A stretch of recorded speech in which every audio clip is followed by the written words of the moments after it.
ശ്രീ പ്രശാന്ത്, ഈ രാഹുൽ ഗാന്ധി ഒരു ഹാസ്യ കഥാപാത്രം തന്നെയാണ്. അങ്ങനെ പറയുന്നത് സാറേ, പ്രതിപക്ഷ നേതാവ്.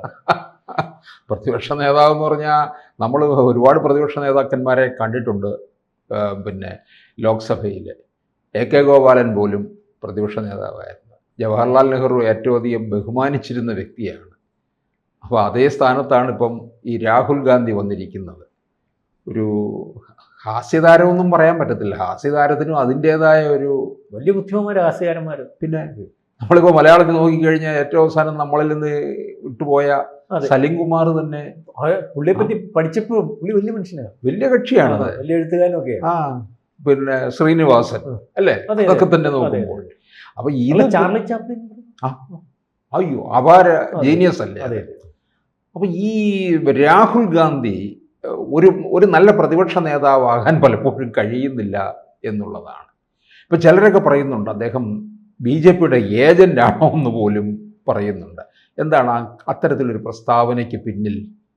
അല്ല, ഇപ്പം കഴിഞ്ഞ ദിവസവും പുള്ളിക്ക് സുപ്രീം കോടതി താക്കീത് വിട്ടിട്ടുണ്ട്. ആയിരിക്കും ഇപ്പം ഈ ആൾക്കാർക്ക് സംശയം. സുപ്രീം കോടതി എന്ന് പറഞ്ഞാൽ ഈ സ്ഥിരമായിട്ട് ഇദ്ദേഹം സ്ഥിരമായിട്ട് മാധ്യമങ്ങളുടെ മുമ്പിൽ ഉണ്ടാവേണ്ട ഒരാളാണ്. പ്രധാനപ്പെട്ട ഒരു പാർട്ടിയുടെ പ്രധാനപ്പെട്ട നേതാവും ഇപ്പം പ്രതിപക്ഷത്തെ ലോക്സഭാ പ്രതിപക്ഷ നേതാവുമാണ്. അപ്പോൾ അതിനു മുമ്പ് 2 പ്രാവശ്യം ലോക്സഭ പ്രതിപക്ഷ നേതാവില്ലായിരുന്നു. 10% സീറ്റുള്ളവർക്ക് ലോക്സഭ പ്രതിപക്ഷ സ്ഥാനത്ത് വന്ന് ഇരിക്കാൻ പറ്റത്തുള്ളൂ. BJP വേണ്ട, അവർ കൊടുക്കത്തുമില്ലല്ലോ. വേറെ ആരെങ്കിലും വന്നെങ്കിൽ ചിലപ്പോൾ ഇരുന്നു, അവരുടെ ആനുകൂല്യം ഉണ്ടേ ഇരിക്കാം ഭരണപക്ഷത്തിന്. അല്ലെങ്കിൽ അപ്പോൾ അവർ കൊടുത്തിട്ടില്ല. ഈ പ്രാവശ്യം 10%, 99 സീറ്റുണ്ട്, 10% ഉള്ളതുകൊണ്ട് പുള്ളി അതിനകത്ത് വന്നു, അല്ലെങ്കിൽ പ്രതിപക്ഷ നേതാവായിട്ടിരിക്കുകയാണ്.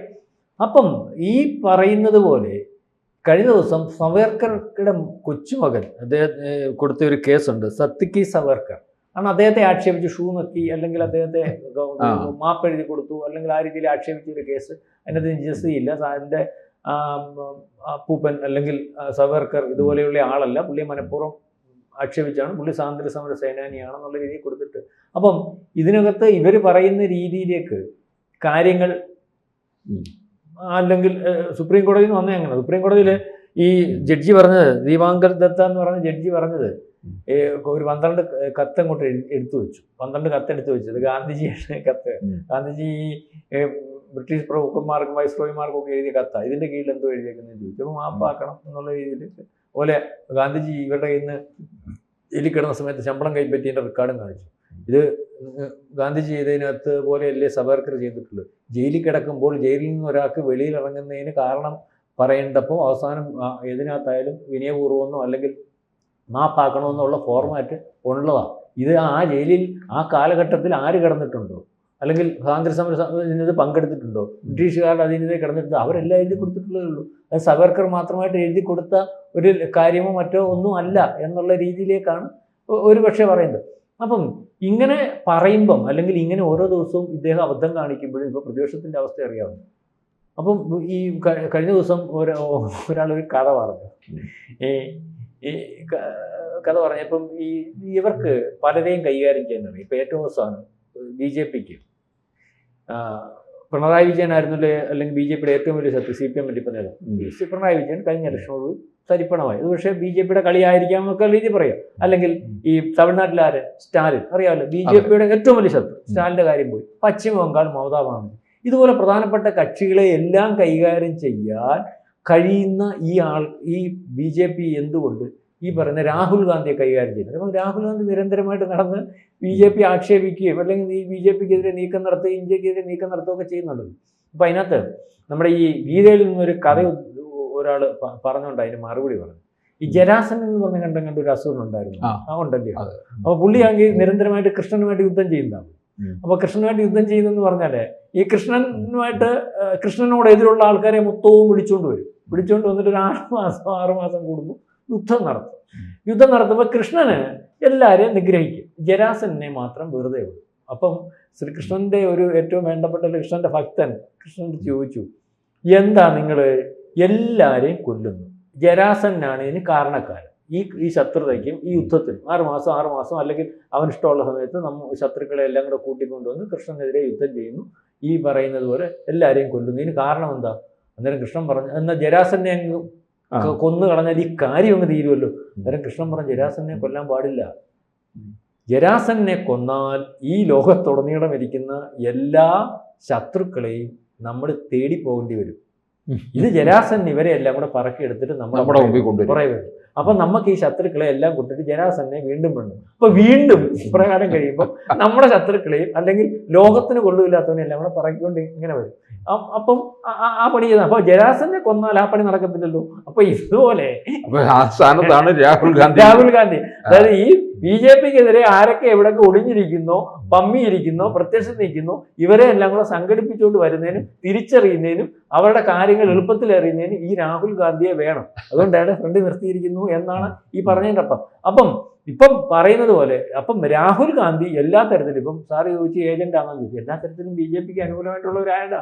ഇനി അയാൾ അങ്ങനെ ചെയ്യുകയാണോ, ബുദ്ധിയില്ലാത്തതുകൊണ്ട് ചെയ്യുകയാണോ, ഏതായാലും ഇപ്പം ഏകദേശം ഇപ്പം നിൽക്കുന്നൊരവസ്ഥ അടുത്ത ലോകസഭയുടെ പ്രതിപക്ഷ അല്ലെങ്കിൽ ഭരണപക്ഷവും തമ്മിലുള്ള ഒരു ഏറ്റുമുട്ടൽ, അത് സമ്മേളനത്തിന് വരുന്ന അവസ്ഥയിൽ ഈ ഒരു 3 മാസത്തിന് മുമ്പ് നിന്ന അവസ്ഥയിലല്ലല്ലോ കാര്യങ്ങൾ. പ്രതിപക്ഷത്തിൻ്റെ അവസ്ഥ എങ്ങനെയായിരിക്കുന്നു?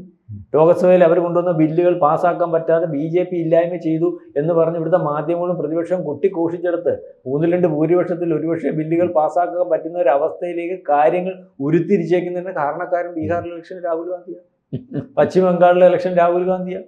ഇപ്പോൾ ഏറ്റവും അവസാനം DMKയുടെ കൂടെ 22 DMK ഉൾപ്പെടെ 22 MP നാളത്തെ കാലത്ത് ഈ ലോകസഭയിൽ ഒപ്പിടാൻ സാധ്യത ഉണ്ടാക്കി കൊടുക്കുന്നതിന് കാരണക്കാരനായ രാഹുൽ ഗാന്ധിയാണ്. താക്കറയുടെ അവിടുന്ന് ഇപ്പം 9 MLA 6 MLA വീണ്ടും മറ്റേ ശിവസേനയുടെ കൂടെ പോയതിൻ്റെ കാരണക്കാരനായ രാഹുൽ ഗാന്ധിയാണ്. അപ്പോൾ രാഹുൽ ഗാന്ധിന്ന് കാരണക്കാരൻ എന്ന് പറയുമ്പോൾ കാരണം ഉണ്ടാക്കി കൊടുക്കുകയും പ്രതിപക്ഷത്ത് നിന്നാൽ, പ്രതിപക്ഷ പാർട്ടിയുടെ കൂടെ നിന്നാൽ ഒരുപക്ഷെ ഒരു കാര്യവും ഇല്ല, നാളെ കാലത്ത് എങ്ങും എത്തത്തില്ല, താപ്പോട്ട് തന്നെ പോകുന്ന ഒരു അവസ്ഥയുണ്ട്, പ്രതിപക്ഷത്തെ നയിക്കാൻ പറ്റുന്ന ഒരു സംവിധാനം ഇല്ല, അതിന് രാഹുൽ ഗാന്ധിയെ കൊള്ളത്തില്ല. അപ്പോൾ രാഷ്ട്രീയക്കാരനായിട്ട് നിൽക്കുന്ന, പ്രത്യേകിച്ചും പണ്ടത്തെ കൂട്ട് ഈ പറയുന്ന രാഷ്ട്രീയ പാർട്ടി രാജ്യസേവനത്തിന് വേണ്ടി നിൽക്കുന്ന ഒരു അവസ്ഥയൊന്നും അല്ലല്ലോ കണ്ടോ. വടക്കേന്ത്യൻ രാഷ്ട്രീയമൊക്കെ നമുക്കറിയാമല്ലോ. അവനവന് പോസ്റ്റ് വേണം, പൊസിഷൻ വേണം, മന്ത്രി ആവണം, MLA ആവണം, മറ്റു പലതും ആകണം. അപ്പോൾ അങ്ങനെ നിൽക്കുമ്പോൾ ഇതിൻ്റെ കൂടെ നിന്നിട്ട് കാര്യമില്ല, എന്നാൽ പിന്നെ BJPയുടെ കൂടെ പോയേക്കാം എന്നുള്ള രീതിയിലേക്കുള്ള കാര്യങ്ങൾ ആലോചിച്ച് അല്ലെങ്കിൽ അങ്ങനെ പോകുന്ന ഒരു അവസ്ഥയുണ്ട്. ആ രീതിയിലേക്ക് ഒരു പ്രതീക്ഷയും കൊടുക്കാൻ പറ്റാത്ത ഒരു കോൺഗ്രസ് പാർട്ടിയും മാത്രവുമല്ല, ആ കോൺഗ്രസ് പാർട്ടിയെ നശിപ്പിക്കുന്നതിൻ്റെ കൂടെ അദ്ദേഹത്തിൻ്റെ ഭാഗമായിട്ട് ഇന്ത്യ മുന്നണി എന്ന് പറയുന്ന മുന്നണിയിൽ നിൽക്കുന്ന പ്രാദേശിക പാർട്ടികൾ ഉൾപ്പെടെ ഉള്ളവർ, ഇയാളെ സഹായിച്ചിട്ടുള്ള പ്രാദേശിക പാർട്ടി ഉൾപ്പെടെയുള്ളവർ പോക്കാം. DMKയുടെ അവസ്ഥ ഇപ്പോൾ എവിടെയാണ്? തമിഴ്നാട്ടിൽ. പിന്നെ പശ്ചിമ ബംഗാളിൽ പിന്നെ ഇല്ല, അടുപ്പിച്ചിട്ടില്ലെന്ന് പറയാം. ബീഹാറിൽ ലാലു പ്രസാദ് അവൻ്റെ മക്കളുടെ അവസ്ഥ എന്തോ? ഇപ്പം നമ്മുടെ അഖിലേഷ് യാദവ് എന്ന് പറയുന്ന പാർട്ടി കോൺഗ്രസിന്റെ ഭാഗമായിട്ട് അവിടെ അഖിലേഷ് യാദവിന്റെ പാർട്ടിക്കകത്ത് പ്രശ്നമാണെന്നായി പറയും. നമ്മൾ പറയുന്നത് ചിലപ്പം കേൾക്കാൻ സാറേ, നമ്മൾ കഴിഞ്ഞ ദിവസം ചർച്ച ചെയ്ത അടുത്ത ദിവസങ്ങളിൽ അഖിലേഷ് യാദവിന്റെ കൂടെ ഉള്ള MLA മാർക്ക് ഇത്രണ്ണം പോയി, MP ഇത്രണ്ണം അങ്ങോട്ട് പോയെന്നുള്ള വാർത്ത അതിവിദൂരമല്ലാതെ കേൾക്കുമെന്ന് പറഞ്ഞു. അപ്പം ഇദ്ദേഹത്തിന്റെ പാർട്ടിക്കകത്ത വിഷയം മാത്രമല്ല, ഒരുപക്ഷെ ഈ സഖ്യത്തിന്റെ കൂടെ നിൽക്കുന്ന ഇടത്ത് പോലും നാളെ കാലത്തെ ഒരു ഗതി ഉണ്ടാകത്തില്ല എന്ന്, അതിനുള്ള കഴിവോ പ്രാപ്തിയോ ഉള്ള ഒരു നേതാവോ അല്ലെങ്കിൽ ഒരു പ്രതിപക്ഷ നേതാവോ ഒന്നുമല്ല എന്നുള്ള രീതിയിലേക്ക് കാര്യങ്ങൾ പോകുന്നു എന്ന് വേണം നമുക്ക് മനസ്സിലാക്കാൻ. അപ്പം ഈ രാഹുൽ ഗാന്ധിയുടെ ഗ്രാഫ് അങ്ങ് താഴേക്ക് പോവുകയാണ്. ഈ ഭാവി പ്രധാനമന്ത്രി എന്നുള്ള ഒന്ന് അങ്ങനെ നിൽക്കുകയാണല്ലേ? അല്ലെ, ഭാവി പ്രധാനമന്ത്രി എന്നുള്ളത് അങ്ങനെ തന്നെ നിൽക്കും. ആ ഒരു കാര്യത്തിനകത്ത് പുള്ളിക്കാരുണ്ട്. ഇനിയും ഒരുപക്ഷെ അത് മാറിയേക്കാം സാറേ. ഭാവി പ്രധാനമന്ത്രി എന്ന് പറഞ്ഞാൽ ഇദ്ദേഹം എന്തുകൊണ്ടാണ് നിൽക്കുന്നത്? കോൺഗ്രസിന്റെ നേതാവായതുകൊണ്ടും പ്രധാന പ്രതിപക്ഷം ആയിട്ട് നിൽക്കുന്ന പാർട്ടിയിൽ ഇന്ത്യയിലുടനീളം ഒരു ദേശീയ പാർട്ടിയുടെ ആള് കോൺഗ്രസിനുള്ള പാരമ്പര്യം പുറകോട്ട് നോക്കുമ്പോൾ ഉള്ളതുകൊണ്ടല്ലയോ. ആ പാരമ്പര്യം പോലും ഇല്ല. അതിലിപ്പോൾ തന്നെ 3ാം മുന്നണി ഉണ്ടാക്കാൻ പോകുന്ന DMK പറയുക ഭാവി പ്രധാനമന്ത്രി എന്ന് പുള്ളി ഉറപ്പിച്ച് പറയാൻ പറ്റുമോ? പറ്റത്തില്ലല്ലോ, ഇല്ല. അപ്പോൾ ഭാവി പ്രധാനമന്ത്രി എന്നുള്ള പറയുന്നത് ഇപ്പം നിൽക്കുന്നു, അതും നാളെ കാലത്തെ മാറിപ്പോകാനുള്ള അവസ്ഥയുണ്ട്, അല്ലെങ്കിൽ ആ രീതിയിലേക്ക് കാര്യങ്ങൾ ഉരുത്തിരിയുന്നുണ്ട്. കാരണം ഇദ്ദേഹത്തെ കൊണ്ട് കഴിയത്തില്ല എന്നുള്ള രീതിയിലേക്ക് കാര്യങ്ങൾ പോകുന്നു എന്ന് വേണം വിചാരിക്കാൻ. കൂടുതൽ വാർത്തകളും വിശേഷങ്ങളും നിങ്ങളിലേക്ക് എത്താൻ ABC മലയാളം സബ്സ്ക്രൈബ് ചെയ്യുക, ബെൽ ബട്ടണും അമർത്തുക.